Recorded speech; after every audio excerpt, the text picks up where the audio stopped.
adolescente, tu es sportive et tu évolues dans le domaine du handball. Oui. Et il faut dire que vraiment, tu gravis des échelons.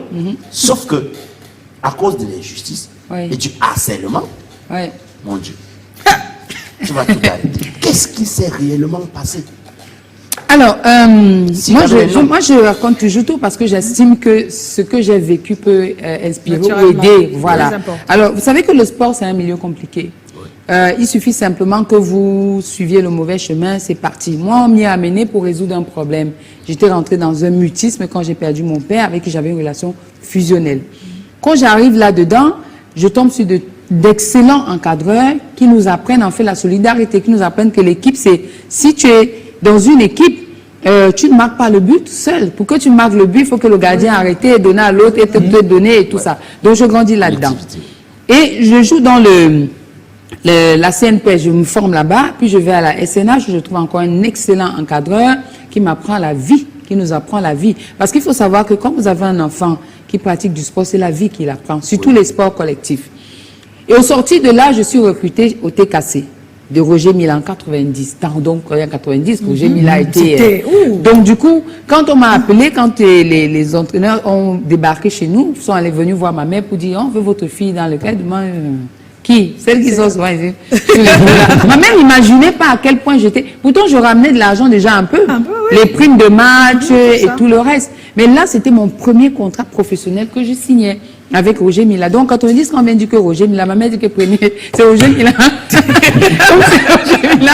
Allez-y avec elle. Oui. Donc, je signe mon contrat chez Roger Mila, avec Roger Mila TKC, qui paye mes études jusqu'à ce que j'ai le baccalauréat. Oui. Et le baccalauréat, je ne veux pas aller en fac.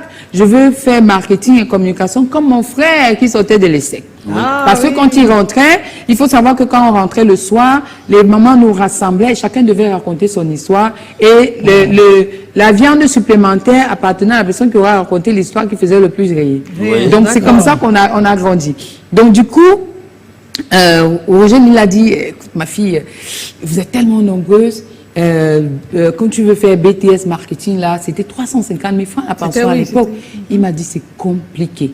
Et justement à ce moment-là, on a un match à Douala et on livre un match contre Kamship justement. Et Kamship me repère et vient donc dire qu'on veut la joueuse au moment où j'ai mon bac.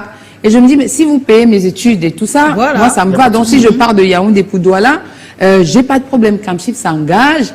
L'équipe, le staff vient à Yaoundé, signe les contrats avec ma mère et tout. Et c'est comme ça que j'arrive à Douala en 94. En 94, j'arrive à Douala. Je suis inscrite, je fais mon BTS. Mais sauf que je parle d'injustice parce que on a grandi tel que si vous allez demander à l'une de mes mamans s'il y avait un problème et que j'étais impliquée et que on venait dire c'est Yolande, que si Yolande réagit. Si Yolande réagit, c'est que ça allait trop loin. Oui. Alors, j'arrive à Douala avec une autre coéquipière qui est gardienne. On faisait des stages tous les week-ends. Donc, on entrait en stage bloqué le vendredi, on en ressortait le lundi. Donc, on s'entraînait à Kamship Club, Kamship à Bonapriso. Alors, moi, j'ai fait mon stage. Je suis arrivée après les cours, vendredi, je suis allée à un stage bloqué.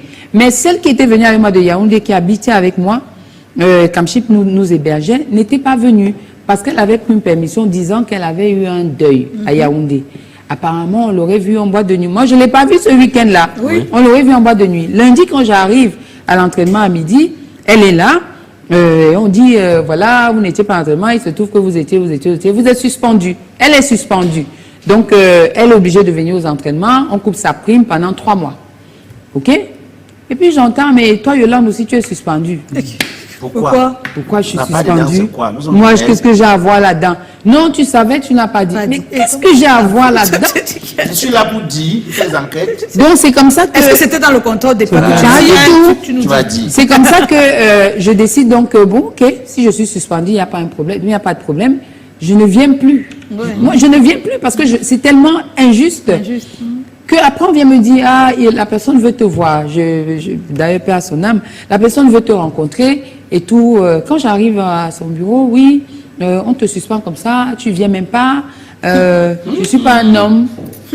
Aïe, aïe, aïe. Oui. Je suis pas un homme quand tu... Ouais, je suis pas un homme quand tu... Machin, tout ça. Je suis assis, je regarde, je dis, mais Mais ce papa est venu voir ma mère et a dit, on veut prendre ta fille pour qu'elle vienne jouer. Et ma mère a été séduite simplement parce qu'il lui a parlé en sa langue. C'est ça. Et comment ça se fait que j'arrive ici, il vient maintenant... Et la fausse suspension, c'était pour que tu viennes et puis qu'il te propose, je sais pas. Peut-être que ces enfants, moi, ils ne voyaient pas. Peut-être. Donc vraiment, Je je ne voyais pas, moi je ne voyais pas.